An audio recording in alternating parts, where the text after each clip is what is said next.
Hey there and welcome. You do it, I do it, we all do it, in meetings, in class, first thing in the morning. It's that deep, irresistible, and sometimes kind of awkward reflex we call a yawn. But have you ever stopped to really wonder why we do it? So let's get into it, because the real science here is, honestly, it's way more fascinating than you probably think. Okay, so let's just jump right into the weirdest part of all this, right? The contagiousness. You see someone do it, you hear someone do it, and I bet some of you are feeling one coming on right now just hearing me talk about it. So what's that all about? Well, to get to the bottom of that, we've got to first tackle a really old myth. You've probably heard this one before. For decades, this was the go-to explanation. The idea was pretty simple. When our blood is running low on oxygen and has too much carbon dioxide, our body triggers a yawn to get a big gulp of fresh air and even things out. And, it kind of makes sense, right? But, yeah, when scientists actually put this to the test, the whole idea just completely fell apart. The experiment they ran was actually super straightforward. First, they had people breathe air with extra oxygen. Did they yawn less? Nope. No change at all. Okay, so then they tried the opposite. They pumped in extra carbon dioxide, which should have made people yawn like crazy if the theory was true. And the result? You guessed it, still no change. Nothing. So yeah, that whole we need more oxygen idea, it's a total myth. Busted. Yawning has absolutely nothing to do with the oxygen levels in your blood. The real reason is so much more interesting. And, well, cooler. I mean that literally. So what's really going on? Well, that brings us to the modern theory. And it's pretty wild. The best way to think about it is this. Your brain is like a super powerful computer. And just like your laptop, when it gets too hot, it starts to slow down.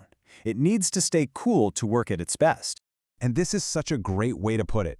Basically, when your brain's temperature starts to creep up, even just a little bit, your body has this amazing built-in system to cool it down. And what's the go-to tool for a quick reboot? A big ol' yawn. Okay, so how does a yawn actually cool your brain down? It's a pretty cool four-step process. First up, when you open your mouth for that big yawn, you stretch out your jaw muscles. That immediately increases blood flow to your head. Then you take that deep breath of cooler outside air.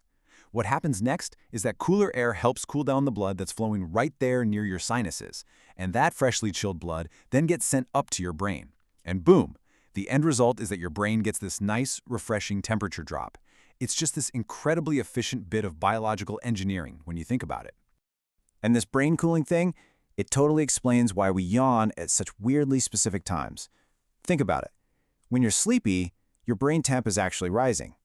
When you wake up, that yawn is helping cool your brain down to a more optimal alert temperature. When you're bored, your brain isn't getting much stimulation, so it needs a little refresh.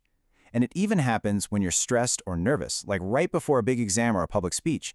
That yawn is your body trying to keep your brain cool so you can perform at your peak. All right, so that's the why for a solo yawn, but what about, the contagious part, the thing that got us started? This is where things get really fascinating, because we shift from pure biology into social psychology. It all comes down to one thing: empathy. Okay, I have to give you a warning here. We're now deep in yawn territory.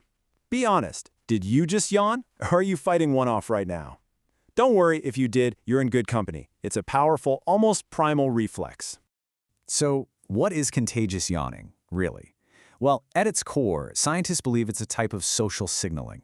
It's like this ancient, subconscious way for a group of people to get on the same page. Imagine one of our ancestors yawning to cool their brain and stay alert. When others saw that, they'd yawn too. It's a nonverbal cue that says, hey, time to be alert. And that all stems from empathy. And we've got the data to prove this whole empathy link is real. Check this out. Studies show you are way more likely to catch a yawn from someone you're close to, like a family member or a good friend, than you are from just an acquaintance. And a total stranger? The effect is even weaker. Our brains are just more synced up with the people we care about. And the evidence for this just keeps piling up. For instance, kids don't really start catching yawns until they're about 2 to 4 years old, right around the time they're developing empathy. And get this, it even crosses species. Your dog can totally catch a yawn from you. It's a sign of that social bond. And here's something really fascinating. People with conditions like autism, which can impact how you process social cues, are often less likely to catch a yawn. It all points back to that social empathetic connection. Okay, before we finish up, I've got a few more mind-blowing yawn facts for you. A little rapid-fire trivia. So that satisfying yawn you just had, on average, it lasts about 6 seconds. Just the perfect amount of time, apparently, for a quick brain cool down. And you won't believe how early we start doing this. Scientists have seen human babies yawning in the womb as early as 11 weeks. That's just incredible, and it's probably the single best piece of evidence that yawning has nothing to do with breathing air. Okay, here's another cool one. There seems to be a link between how big an animal's brain is and how long its yawns are. Basically, animals with bigger, more complex brains, like us mammals, have longer yawns. Birds and reptiles, shorter yawns. It's like the more powerful the computer, the bigger the fan it needs. And by the way, the yawn club is huge. Pretty much all animals with a backbone do it. We're talking fish, snakes, birds, you name it. And for one last little bit of trivia, you'd think you'd yawn more on a super hot day, right? Wrong. You actually yawn less because breathing in hot air wouldn't really help cool you down. The sweet spot for yawning is actually a nice, mild day. So, the next time you feel that big, irresistible yawn coming on, don't just brush it off. Ask yourself, what's it telling you? Is your brain just trying to cool down so you can focus? Or are you catching it from someone else, and it's a little reminder of that social connection you share? It's such a simple little thing, but there's a huge story behind it. Thanks so much for joining me.